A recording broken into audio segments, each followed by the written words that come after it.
100 টকাৰ বীমা কৰিলে ৭২,০০০ টকা পাব কৃষকে।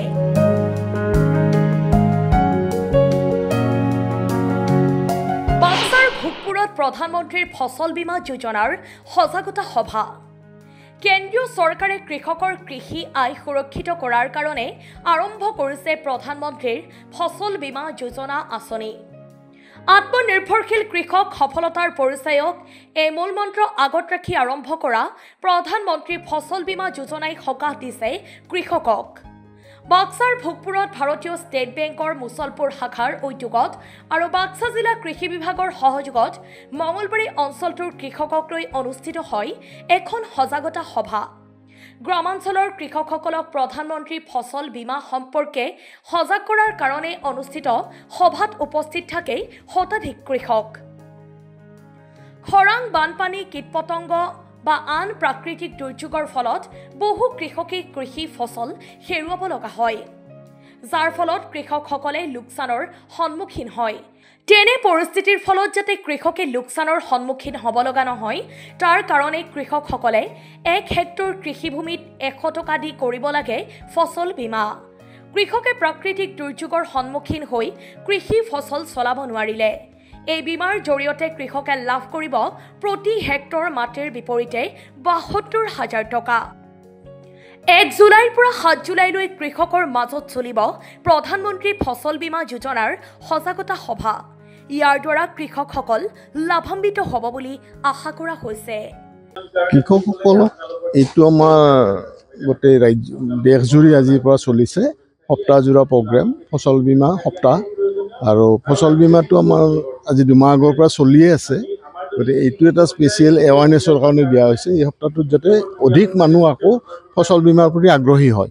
মানুহখিনিয়ে ফচল বীমা কৰিব ইচ্ছা নকৰে, ইনচিয়ৰ ক্লেইম নাপাম বুলি এটা ভয় থাকে, কিন্তু ক্লেইমখিনি বুজি নাপায় মানুহখিনিয়ে। 2 বছৰ বা 1 বছৰ পিছত হয় কাৰণে ক'ৰ পইচা আহি সোমাই সেইটো গম নাপায়, তেখেতসকলে কৰিব নিবিচাৰে, কিন্তু যিয়ে কৰিছে সি ফলটো ভালকৈ পাইছে। গতিকে এইটোৰ কাৰণে আমি আজিৰ পৰা গোটেই জিলাখনতে আমি প্ৰতিখন VCDCত এসপ্তাহ জুৰি আমি এই প্ৰগ্ৰেমটো কৰিম। এসপ্তাহ জুৰি আমি ফচল বীমা উইকটো পালন কৰিম। ফচল বীমাৰ পৰা শস্যটো ইনচিয়ৰ হ'ব, তেখেতসকলৰ বীমা হ'ব। আমাৰ বাক্সা ডিষ্ট্ৰিক্টত আমি 2টা পাইছোঁ এইবাৰ খাৰিফত, 2টা ক্ৰপ পাইছোঁ। এটা হৈছে আমাৰ শালি ধান আৰু এটা হৈছে মাটিমাহ। সেই 2টাৰ কাৰণে মাত্ৰ 100 টকা দি 7.5 বিঘা মাটিলৈকে তেখেতসকলে বীমা কৰিব পাৰিব। সেইখিনি এৱাৰনেছ আমি মানুহখিনিক দিছোঁ। 100 টকা সিহঁতে যিকোনো কামত খৰচ কৰি থাকে, কিন্তু ইনচিয়ৰৰ কাৰণে ইচ্ছা নকৰে। গতিকে এতিয়া বুজি পাইছে মানুহখিনিয়ে কৰিব বুলি আমি আশাবাদী। কোনো প্ৰাকৃতিক দুৰ্যোগ, কীট পতংগৰ আক্ৰমণ, বেমাৰ আজাৰৰ আক্ৰমণ, বজ্ৰপাত ইত্যাদিৰ পৰা কৃষকসকল লাভান্বিত হ'ব পাৰিব এইটো প্ৰগ্ৰেমত থাকিলে, ইনচিয়ৰটো কৰিলে। সেইধৰণে কৃষকৰ সঁহাৰি ভালে পাইছোঁ আমি। ভাল ধৰণে আহি উপস্থিত হৈছোঁ, মানুহখিনি আগ্ৰহী হৈ গোটেইখিনি শুনিছে আৰু তেখেতসকল বীমা কৰাৰ কাৰণে আগ্ৰহী। এতিয়া আজি কিছু মানুহে কৰিবই, তাৰমানে অলৰেডি কিছুমানো কৰা আছে। খৰাং হয়, ইয়াত খৰাঙো ইনক্লুড হৈ আছে। খৰাঙৰ কাৰণে যদি ৰুব নোৱাৰে, সেইটো আমাৰ প্ৰিভেণ্টিভ ট্ৰেন্সপ্লান্টিং, তাৰ কাৰণে ইনচিয়ৰৰ ক্লেইমৰ ব্যৱস্থা আছে। ক্লেইম হ'ব এইটো সিহঁতৰ, যিয়ে ইনচিয়ৰ কৰে। এইটো ক্লেইমটো SBI জড়িত কৰিব লাগিব নে এগ্ৰিকালচাৰৰ জড়িত কৰিব লাগিব? ক্লেইমটোতো কৰিব লাগিব, SBI পে'মেণ্ট কৰিব, কিন্তু ক্লেইমটো হৈছে কি, ক্লেইমটোৰ কাৰণে ইয়াত এখন আমাৰ মিটিং হ'ব ডিষ্ট্ৰিক্ট লেভেলত। ডিষ্ট্ৰিক্ট লেভেল এখন কমিটি আছে, সেই কমিটিখনে ডিক্লেয়াৰ কৰিব যে ইয়াত এই অঞ্চলটোত খৰাং হৈছিলে। সেইটো DC চেয়াৰমেন হয়। খৰাং ডিক্লেয়াৰ হোৱাৰ পিছত খৰাঙৰ কাৰণে আমাৰ কোনখিনি মাটিত কোনটো ব্লক বা কোনটো VCDCত আমাৰ ৰখি গৈছে সেইখিনি আইডেণ্টিফাই হ'ব আৰু সেইমতে ক্লেইমটো হ'ব। CTC আৰু অৰ্থডক্স চাহৰ অপূৰ্ব সংমিশ্ৰণ দিহিং পাটকাই চাহ। ইয়াৰ প্ৰতিটো চুমুকত আছে আমেজ ভৰা সতেজতা। সেয়েহে মোৰ একমাত্ৰ চইচ দিহিং পাটকাই কৰক চাই। অসম আৰু অসমীয়াৰ গৌৰৱ। আপোনাৰ দিনটো সতেজ কৰক দিহিং পাটকাই চাহেৰে। VCDCত আমাৰ যি 9ম ক্ৰপ ইঞ্চুৰেঞ্চ উইক, তাৰ উদ্বোধনী অনুষ্ঠান আমি আয়োজন কৰিলোঁ।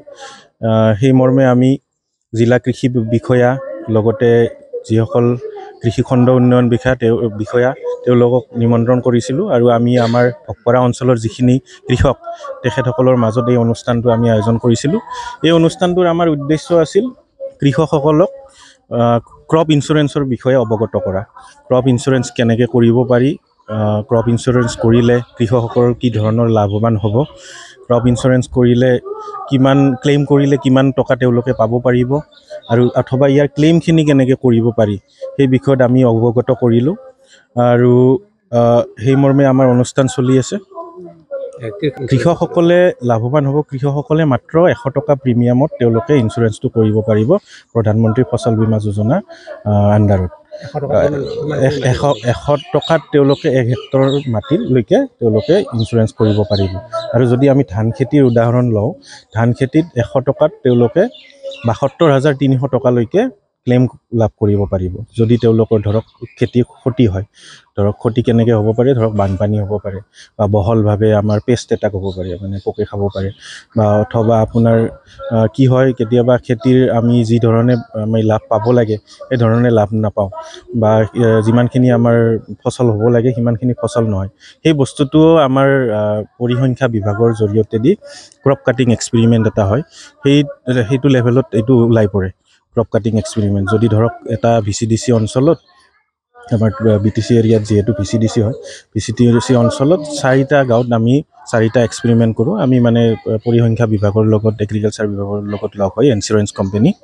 তো সেই ক্ৰপ কাটিং এক্সপেৰিমেণ্টত যদি কম ওলায়, তো কাৰণ চৰকাৰীভাৱে প্ৰতিটো অঞ্চলত, প্ৰতিটো পঞ্চায়তত এটা আমাৰ শস্যৰ ওজন এটা দিয়া থাকে। ধৰক আমি যদি উদাহৰণ লওঁ, 1 বিঘা মাটিত আমি 10 মন হ'ব লাগে, কিন্তু শেষত আমি 5 মন পালোঁ। তো ইঞ্চুৰেঞ্চ কৰা মানুহজনে সেই VCDC অঞ্চলত যদি 5 মনত ধৰক পালে, সেই বাকী 5 মনৰ যিখিনি আপোনাৰ দাম, সেইখিনি পৰিসংখ্যা বিভাগৰ দ্বাৰা মানে হিচাপ নিকাচ কৰি ক্লেইম হিচাপে খেতিয়কজনক দিয়া হ'ব। লাভান্বিত নিশ্চয়কৈ হ'ব। আৰু বহুত প্ৰয়োজনীয়, যিহেতু আমাৰ গাঁও অঞ্চল বা বেছিভাগ অঞ্চল আমাৰ বাক্সা জিলাৰ বেছিভাগ পৰিয়াল কৃষিৰ ওপৰত নিৰ্ভৰশীল।